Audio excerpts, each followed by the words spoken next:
Uncle from the construction site is so good in bed that he made my back and legs ache. Hello, everyone. I'm Juju.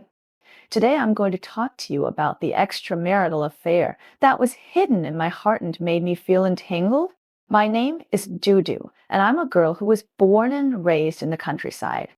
In our countryside, many children dropped out of school before finishing junior high school, and I was no exception. When I was 17, I met my current husband through a relative's introduction. He is 2 years older than me, and although he is not particularly outstanding, he is still comfortable to look at. He has three older sisters and he is the only boy. His parents dote on him. They hold him in their hands for fear of dropping him and hold him in their mouths for fear of melting him. My husband and I have known each other for less than a year, and we got married in a hurry just a few days after my 18th birthday. At that time, we were both young and in the period of passionate love. In addition, both parents were very caring, so our life was very comfortable. Except for the busy farming season when I go to the fields to harvest wheat and crops, I don't have to do anything else. My mother-in-law doesn't let me do anything like washing clothes or cooking. Now that I think about it, that was probably the happiest time of my life. 1 year after marriage, my son was born. In rural areas, carrying on the family line is a big deal. My parents-in-law were so happy to have a grandson that they rushed to take care of the child whenever they had time. As for me, I didn't have to worry about anything except feeding the child. If it were in ancient times, I might have been able to live a peaceful life by taking care of my husband and children like this. But times have changed, and many young people of our age have gone out to work.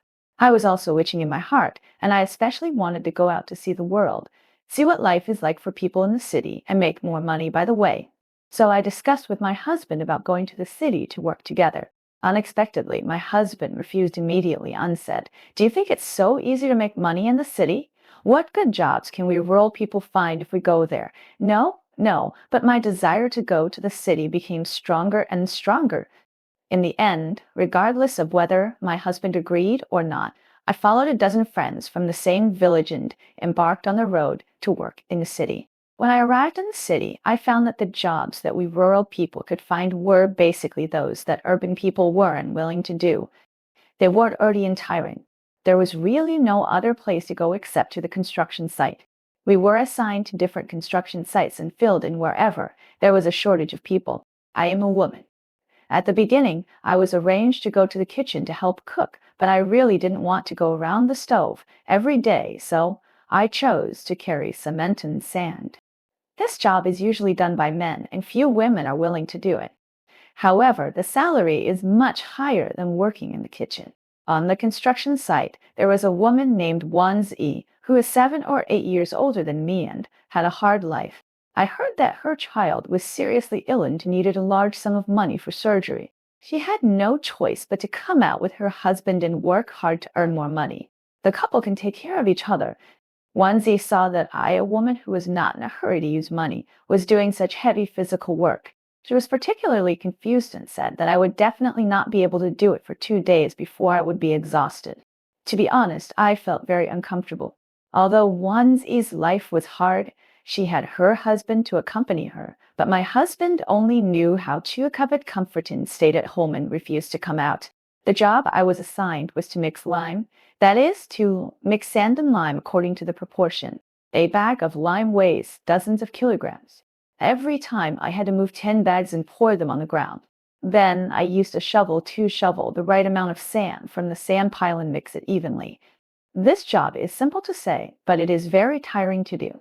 After working for a while, my back and waist ached, my arms were so painful that I couldn't even lift them, and the calluses on my hands were also worn out. Fortunately, I was young and strong at that time. I could continue working after a short rest. As a result, on the 12th day, something happened. I went to carry lime that day. Because my arm hurt so much and my wrist was sprained, the bag of lime I just picked up fell down and hit my foot. I was in so much pain that I collapsed on the ground, covering my feet with my hands and gasping for air.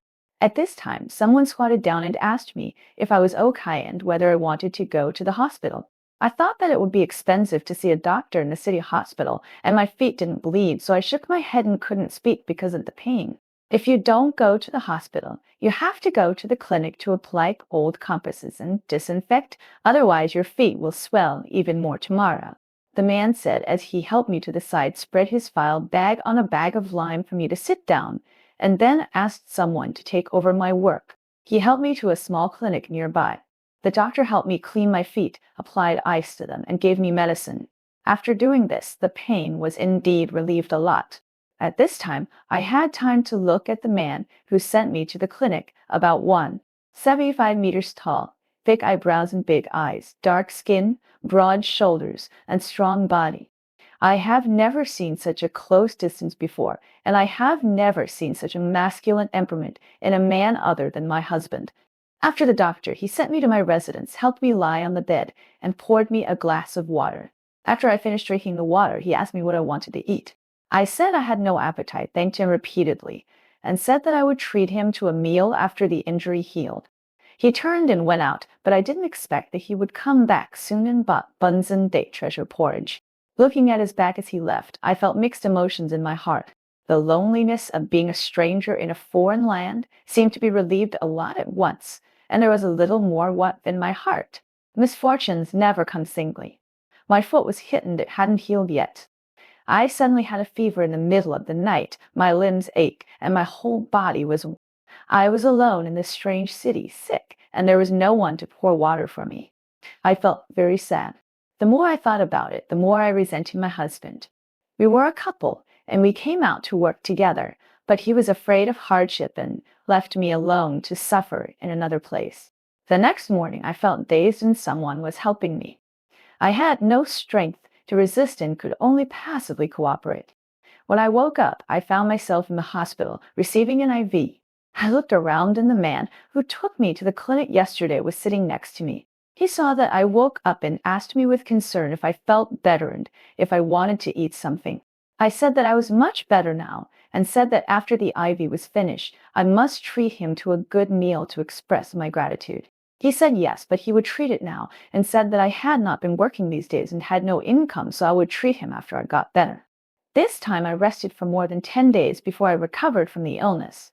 During this period, he basically came to see me every day, bought me food, and helped me buy unchanged medicine.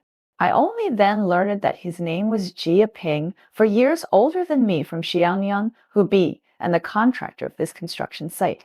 He happened to pass by on the day I foot. He also said that this was fate, and when fate came, it could not be stopped. My fever subsided, and the injured foot finally healed. That day, Jia Peng came to see me again after get off work. I said thank you for his care over the past few days, and I must treat him to dinner today. Jia Peng did not refuse, and we went to a nearby restaurant. Jia Peng ordered a bottle of wine, saying that he wanted to celebrate my recovery and our acquaintance. I have never drunk alcohol, but I drank a lot that day. Although the wine was spicy and not very tasty, the dizzy feeling made me feel like I was stepping on a colorful cloud, and I forgot all my troubles at once. I enjoyed this feeling. That night, Jia Peng sent me back to my residence and did not leave. For the first time, I had close contact with a man other than my husband, and for the first time, I had a new understanding of married life. I found that I had this feeling when I was with my husband, and I never knew that a woman could enjoy married life so much. My husband always vented himself and then ended it, and didn't care about my feelings at all. After that, Jia Ping changed my job to help with interior decoration, which was much easier than before. My working days were not so difficult. Rural people working outside usually have to go home when harvesting wheatened crops. If the wheat is ripe and not harvested in time, the wheat grains will fall into the ground, and half a year of hard work will be in vain. I also went home with my fellow villagers when harvesting wheat. When I got home, my parents-in-law were cleaning the yard and preparing to store the wheat to be harvested. My son was playing with the dog after school, but my husband went to a relative's house to drink. Even when he was so busy, he still went out to drink and play cards. And when he played cards, he would lose money 9 times out of 10. He was the only son in the family, and he was spoiled by his parents and had no principles. My parents-in-law and son were very happy to see me back, and they asked me about my well-being. My mother-in-law hurried to cook for me, and my father-in-law asked me if I was working hard outside. I felt warm when I heard it. After dinner, my husband hadn't come home yet. My mother-in-law said you didn't tell him in advance that you were coming home, so he didn't know you were coming back. I told my mother-in-law that it was okay. At around 10 o'clock in the evening, my husband came home drunk. Before I went out to work, I was used to my husband being like this. But this time when I came back, it was different. Outside, men of the same age as my husband were working hard to make money to support the family, but my husband was so unmotivated that I couldn't stand it. My husband was very surprised to see me at home. He said that if he had known I was coming back, he would not go out to drink today, and he moved forward. I pushed him away and asked him to take a shower. Although I was reluctant, after all, we had been separated for more than 3 months. It was not right not to fulfill my wife's obligations, so I had to cope with it reluctantly. My husband was still the same as before, only caring about himself, and he was more anxious than before, treating me like a machine. Afterwards, my husband said that I was a little different from before. I didn't understand what he meant by different, and I was too lazy to pay attention to him. The busy wheat harvest was finally over, and I packed my luggage and prepared to go back to work again. My husband might have sensed something, but he didn't let me go this time. But I insisted on going and said that if my husband felt sorry for me, we could go together. The family expenses were high, and it cost a lot of money to harvest wheat and find a harvester, and it was the money I earned from working. My son is getting older and will spend more in the future. How can my husband not go out to earn money and stop me? After I finished speaking, I took out the remaining 5,000 yuan and gave it to my husband, asking him to enroll my son in a study class and buy some delicious food for my parents-in-law. My husband took the money and didn't stop me again. I felt even more sad. My husband clearly felt something, but he didn't stop it, and he was reluctant to give up his comfortable life. He even let his wife go out to work. I couldn't help but think in my heart, what's the use of such a husband?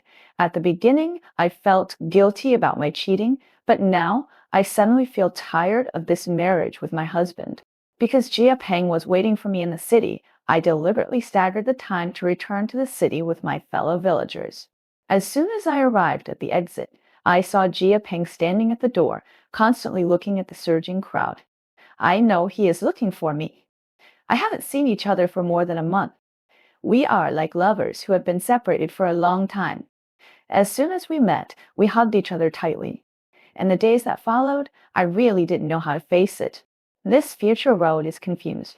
Well, today's video is here. Welcome to Leave a Message to Discuss. We will talk again next time. But